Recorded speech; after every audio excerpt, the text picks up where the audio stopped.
exports while allowing them to protect their markets from American competition. The deal essentially was that if the Japanese would throw in with us in the Cold War, we would make them rich. Well, this was a way to make them rich.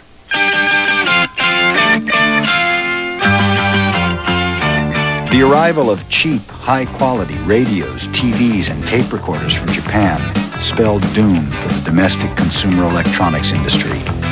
But it was a bonanza for American shoppers. Turning Japanese, I think I'm turning Japanese, I really think so.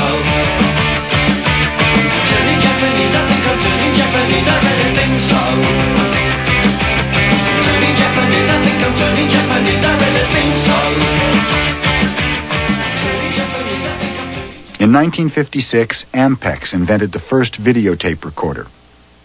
But it took almost 20 years and an enormous investment in R&D to commercialize the technology for the VCR revolution.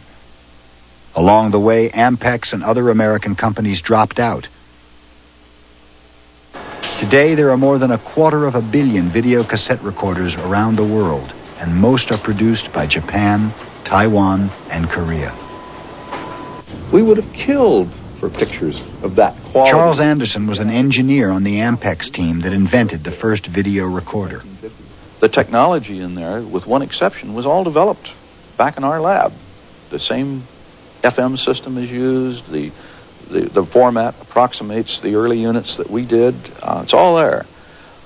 We just lacked the vision. We lacked the courage to make long-term investments. We walked away from it. Today, Charles Anderson works for Panasonic. He is one of an estimated 3 million Americans whose jobs were created by Asian and European investment here. Korea and Taiwan are also moving swiftly ahead in the electronics field.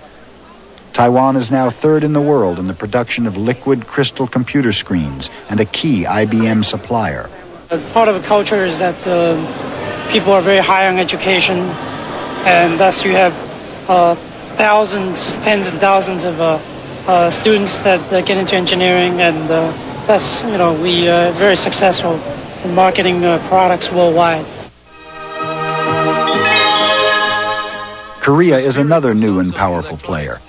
It has become so successful that Japan has stopped selling it technology. This has not stopped its big conglomerates from joining the electronics contest. Samsung now has a chip-making plant in California to supply the American market. Samsung Electronics will continue on its own way, transforming itself as a leading world enterprise that can turn dreams into reality. In Korea, Taiwan, and Japan, the government is behind industry in the critical race to develop the next generation of computer chips. America's lead is no longer secure. Once the Pentagon guided high-tech research, but now the critical technologies are on the commercial side.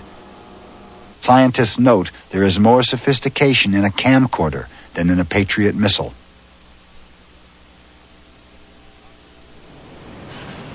Congress has begun to consider what the government response should be. The Japanese their government has gotten behind their big companies and pushed them forward, give them the resources and to give them the support. We haven't, because we've always chosen to go it alone and let free enterprise operate by itself, and it can. But in this day and time, I submit that we better form better partnerships on the federal level. The federal government ought to have a role in this. It's a shame that we have to have a hearing to determine what it'll take for us to become more competitive with our foreign competitors. They don't have meetings, they just go out and beat the pants off it. So certainly... Washington has made a start in supporting the high-tech sector. Congress provides $100 million a year in matching funds for cooperative research by a group of the nation's electronic leaders. The consortium, Sematech, the first of its kind, is located in Austin, Texas, and led by a distinguished physicist, William Spencer. I believe that Sematech represents the most important experiment in collaboration in the nation today. Our mission is relatively simple. We want to provide the U.S. semiconductor industry the U.S. semiconductor industry the domestic capability for world leadership in manufacturing. Tough question. Thank you. Thank you. Appreciate it. Although a partnership between government and industry works well in Asia, there is a long tradition of opposition here, especially to using taxpayers' money to back giants like IBM, Texas Instruments, and Hewlett-Packard, and the other high-tech corporations that comprise Semitech. The provision of just capital funds through the government, through the political system, through a bunch of bureaucrats who are somehow going to act as investment bankers and venture capitalists. It's ludicrous. Public debate on how to maintain the nation's technological strength is just beginning. Beyond R&D funding, Congress has discussed tax, trade and educational policies, as well as cuts in military spending. But there's little support in the current administration for a coordinated government strategy, an industrial policy.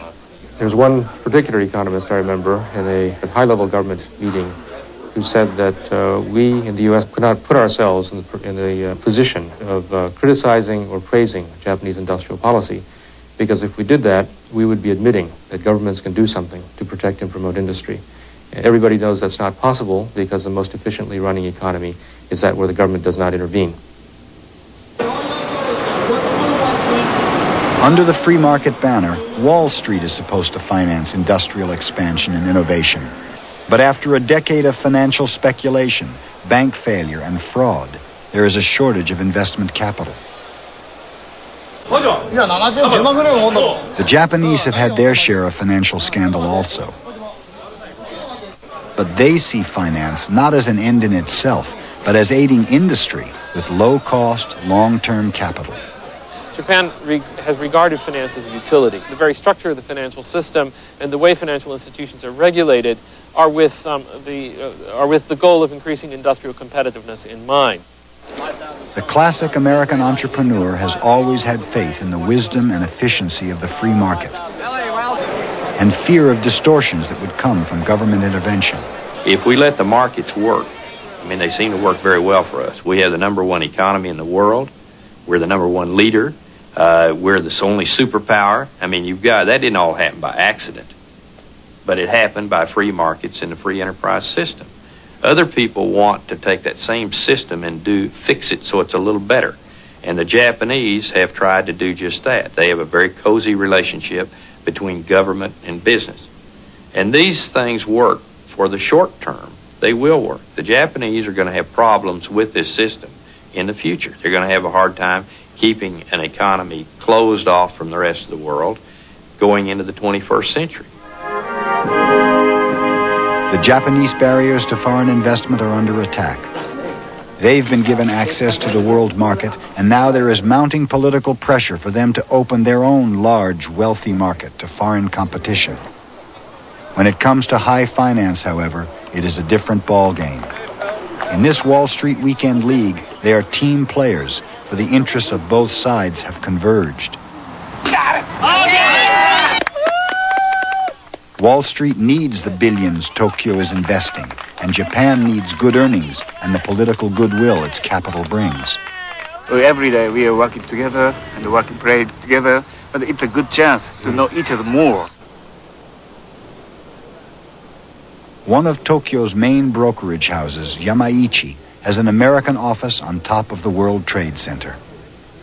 There's a couple of different worlds out there. There's a political world, there's an economic world. And the economic world, I believe, is a little bit more important than the political world. And there is a tremendous integration between the world economies. Yamaichi helps both Japanese and American companies raise money. They also help the U.S. government borrow money by buying and then reselling treasury bonds. In the 1980s, Japan held 1/3 of America's national debt, which tripled during that decade.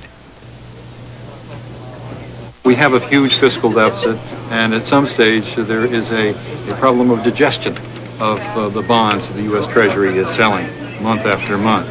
If the Europeans, and the Japanese, and the others in Asia, the Middle East all get indigestion of buying so many Treasury securities, that's when we'll have to worry. Until now, Japan has been willing to keep lending, but it has begun to cut back. It is investing more and more in its own sector of the Pacific Rim, the arc that curves down from